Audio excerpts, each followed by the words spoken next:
तलवारबाज बहू।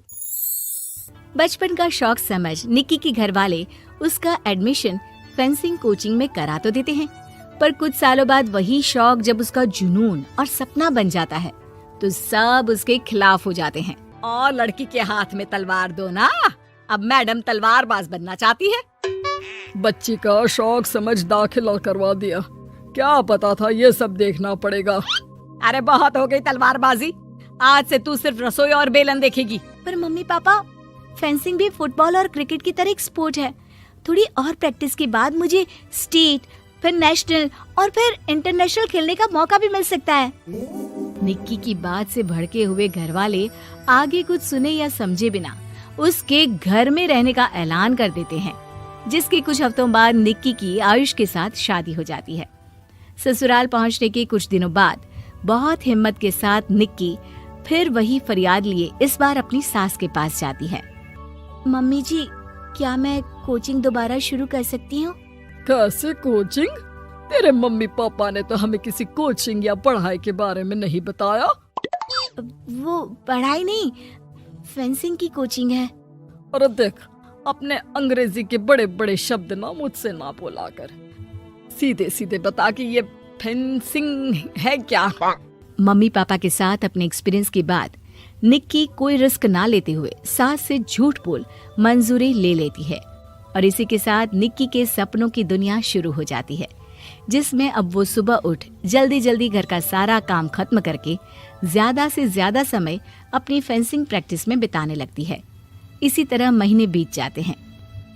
Wow, I can't believe, जो सपना एक बार नामुमकिन लग रहा था, आज मैं उससे सिर्फ 2 हफ्ते दूर हूँ। निक्की, तुम बहुत अच्छा कर रही हो, बस अपने फॉर्म को खराब मत होने देना, और नेशनल्स का मेडल तुम्हारे गले में आना पक्का है। इस बात को सुनकर निक्की नेशनल गेम की खुशी में झूमती हुई जैसे ही उस शाम घर पहुंचती है तो आयुष को पैर में प्लास्टर के साथ सोफे पर बैठा देख परेशान हो जाती है। ये क्या, कैसे हुआ? किसी ने मुझे फोन क्यों नहीं किया? ऑफिस से आते हुए रास्ते में किसी ने टक्कर मार दी, इसलिए बहू कल से इसके ठीक होने तक तो कोचिंग से छुट्टी ले ले, डॉक्टर ने पूरा बेड रेस्ट बोला है।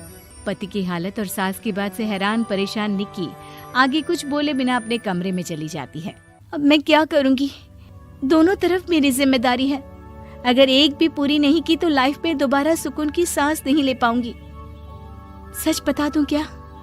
नहीं, अगर इन्होंने भी घर में कैद कर लिया तो बचा कुचा मौका भी खो दूंगी। भगवान, आपने मुझे कहाँ फंसा दिया। मन ही मन ये सब सोचते हुए निक्की घर के काम और पति की सेवा में लग जाती है। इसी तरह 1 हफ्ता बीत जाता है। बहुत सोचने के बाद भी जब कोई दूसरा रास्ता नहीं दिखता तो निक्की सबको फेंसिंग की सच्चाई बताने का फैसला करती है और सास और पति के पास आती है। मम्मी, आयुष, मुझे आप दोनों से एक बात करनी है। तुम्हें भी मम्मी की तरह गैस हो गई है क्या? तू भी बूढ़ी औरत की मजाक उड़ा ले। एक दिन जब तेरे बच्चे तेरा मजाक उड़ाएंगे ना, तो मैं भी उनके साथ बैठकर हंसूंगी। घर का ये हंसता खेलता माहौल देखकर निक्की आगे कुछ बोल ही नहीं पाती। तभी गोलियां चलने की आवाज सुनकर सब डर जाते हैं और कुछ आतंकवादी घर में घुसकर सबको बाहर निकाल देते हैं, जहां उनके एरिया के बाकी सब लोग भी इकट्ठा होते हैं।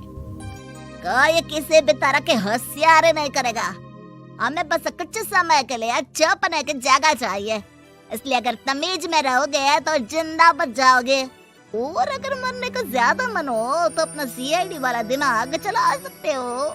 डर की वजह से कोई इसके आगे कुछ नहीं बोलता। कुछ घंटे इसी तरह आतंकवादियों की कैद में बैठे रहने के बाद निक्की की सास गुस्से में चिल्लाने लगती है। अरे तुम कल मुहों को आम लोगों को परेशान करने के अलावा और कुछ नहीं आता क्या? मैं कहती हूँ, अरे एक एक को मेरी बद्दुआ लगेगी, कोई जिंदा नहीं बचेगा। ये आप क्या कर रही हो मम्मी? सॉरी, वो परेशान हो गई इसलिए कुछ भी बोल दिया। प्लीज इन्हें छोड़ दीजिए, आप कुछ नहीं बोलेंगी। अरे तू डरपोक की तरह इनसे माफी मांग रहा है, कुछ तो अपने पापा के गुण ले लेता। अगर आज वो यहाँ होते तो इतनी देर में सबका गला काट चुके होते। क्या मतलब? नहीं मम्मी, प्लीज दोबारा वही सब शुरू मत करना। आखिर कोई मुझे भी बताएगा कि बात क्या है। तेरे ससुर जी अपने समय के सबसे बेहतरीन और उम्दा तलवारबाज थे। कोई कितनी भी बड़ी बंदूक या कितने भी ज्यादा हथियारों के साथ उनके सामने क्यों ना आ जाए, सबको एक एक करके चित कर देते थे। वाह, ससुर जी और क्या क्या करते थे? निक्की का इंटरेस्ट देख सास उसे ससुर जी और उनकी तलवारबाजी की कहानियां सुनाने लगती है, जिन्हें बहुत देर तक सुनने के बाद अपने आप को रोक ना पाते हुए निक्की आखिर उनसे तलवार के बारे में पूछ ही लेती है। मम्मी जी, क्या पापा जी की वो तलवार आज भी आपके पास है? अरे इन्होंने अपने बेटे से ज्यादा उस तलवार से प्यार किया है तो फेंक कैसे देती, संदूक में संभाल कर रखी है। आयुष की बात सुन निक्की की आंखें चमक उठती हैं और वो सब कुछ भूल तलवार निकालने की बात कर बैठती है, जिसे सुन बाकी दोनों की आंखें फट जाती हैं। क्या बोला, जरा फिर से बोल। क्या कहानियां सुनकर तुम भी अपने आप को झांसी की रानी समझने लगी? यही समझ लो कि तुमने झांसी की रानी के साथ ही शादी की है। ओ मोहतरमा, जरा सपनों की दुनिया से बाहर निकल आओ और शांति से बैठ जाओ, आई बड़ी झांसी की रानी बनेगी। माहौल की गंभीरता और सास आयुष का रिएक्शन देख निक्की के पास उन्हें सच्चाई बताने के अलावा और कोई ऑप्शन नहीं बचता, इसलिए वो बिना कुछ सोचे समझे और देर किए उन्हें पूरी सच्चाई बता देती है, जिसे सुन दोनों भौंचक्के रह जाते हैं। और इसी के साथ अगले हफ्ते मुझे नेशनल्स खेलने का भी मौका मिला है, भरोसा कीजिए मैं कर सकती हूँ। निक्की की बातों से अभी तक सदमे में बैठे आयुष और सास उनकी तबीयत खराब होने का बहाना बनाते हैं और दवाइयाँ लाने के बहाने घर के अंदर जाने की बात करते हैं, जिस पर एक आतंकवादी भी उनके साथ घर के अंदर जाता है। निक्की दवाइयाँ लेने के बाद बाथरूम का बहाना बनाकर सास के कमरे में पहुंच जाती है। अब क्या बाथरूम भी साथ चलोगे?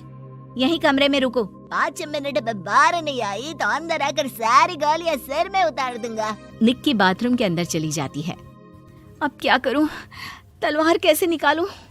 मुझे किसी भी तरह इससे छुटकारा पाना होगा। सोच निक्की, जल्दी कुछ सोच। कुछ देर परेशान बाथरूम में इधर से उधर घूमने के बाद निक्की की नजर फर्स्ट एड बॉक्स पर पड़ती है और वो तुरंत उसमें से कैंची निकालकर उसे छुपाते हुए चुपचाप बाहर निकल आती है। हो गया तुम्हारा सारा नाटक खत्म, अब चुपचाप ये दवाइयाँ उठाकर बाहर चलो। ऐसा बोलकर जैसे ही आतंकवादी मुड़ता है, निक्की तुरंत उसकी गर्दन पर कैंची से वार कर देती है और उसकी बंदूक हाथ में लिए संदूक से तलवार निकालने लगती है, जिसके कुछ देर बाद वो घर के पीछे वाली खिड़की से बाहर निकलकर छुपकर एक एक करके सब आतंकवादियों पर वार करके उन्हें घायल कर देती है। अब सारे पब्लिक की कैद में आ जाते हैं। ये सब देखकर आयुष और सास के साथ सारे लोग दंग रह जाते हैं। सास का सर गर्व से ऊंचा हो जाता है। मेरी बहू सिर्फ नेशनल्स नहीं, इंटरनेशनल भी खेलेगी। हाँ।